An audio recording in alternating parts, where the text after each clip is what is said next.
India கூட்டணியில் பல குறைபாடுகள் உள்ளதாக விசிக தலைவர் திருமாவளவன் தெரிவித்துள்ளார். சென்னை அசோக் நகரில் உள்ள அக்கட்சி தலைமை செயலகத்தில் அவர் பேசியதை சூப்பர் பைட்ஸ் பகுதியில் தற்போது பார்க்கலாம். இந்தியா கூட்டணி வெற்றி பெறவில்லை, ஆட்சியை கைப்பற்றவில்லை என்று கவலைப்படுவோம். ஆனால் நான் யோசித்து பார்க்கிறேன், இந்தியா கூட்டணி ஒருவேளை வெற்றி பெற்றிருந்தால் அதில் 28 கட்சிகள் ஒன்று சேர்ந்து 28 குதிரைகள் ஒரு ரதத்தை வழிநடத்துவது என்பது அதற்கு மிகப்பெரிய இன்டெகிரிட்டி தேவைப்படும், யூனிட்டி தேவைப்படும், ஒற்றுமையும் ஒருங்கிணைந்த நல்லிணக்கமும் தேவைப்படும். ஆனால் மக்கள் புரிந்து கொண்டார்கள், இன்னும் நீங்க முதிர்ச்சி அடைய வேண்டிய தேவை இருக்கிறது. ஒரே நேரத்தில் பாஜகவுக்கும் பாடம் புகட்டியிருக்கிறார்கள், பல்லை பிடுங்கி இருக்கிறார்கள். அதே நேரத்தில் இந்தியா கூட்டணிக்கும் அறிவுரை தந்திருக்கிறார்கள். நீங்கள் இன்னும் இணைந்து செயல்படக்கூடிய முதிர்ச்சியை பெறவில்லை.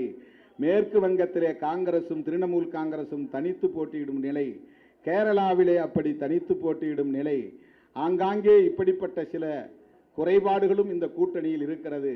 இந்த குறைபாட்டோடு இந்தியா கூட்டணியின் கையில் தேசத்தை ஒப்படைக்க மக்கள் விரும்பவில்லை. ஆகவே இந்தியா கூட்டணி இன்னும் பக்குவம் பெற வேண்டும், அதற்கான கால அவகாசம் தருகிறோம், உங்களை தயார்படுத்திக் கொள்ளுங்கள் என்று மக்கள் தீர்ப்பளித்திருக்கிறார்கள். இப்படித்தான் நான் பார்க்கிறேன். உள்ளபடி இது வெற்றி. 52 இடம் இருந்த காங்கிரஸ் 100 இடத்திற்கு வந்துவிட்டது. 99 எல்லா கூட்டணியும் சேர்த்து 243 இடங்கள் வந்திருக்கிறது. அவன் 240 இடம் தனி. ஆனாலும் அவனால் ஆட்சி அமைக்க முடியாது, நம்மாலும் ஆட்சி அமைக்க முடியாது. நமக்கும் பாடம் புகட்டி இருக்கிறார்கள் மக்கள். ஆடுகிற பாஜகவுக்கும் பாடம் புகட்டியிருக்கிறார்கள் மக்கள்.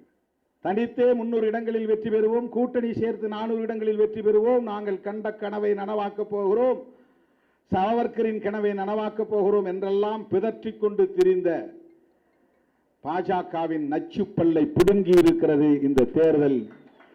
அவர்களை அடக்கி ஒடுக்கி முடக்கி சந்திரபாபு நாயுடுவையும் நிதிஷ்குமாரையும் கண்காணிகளாக போட்டு நீங்கள் ஆட்சி அமையுங்கள் என்று ஆணையிட்டு இருக்கிறது இந்திய சமூகம்.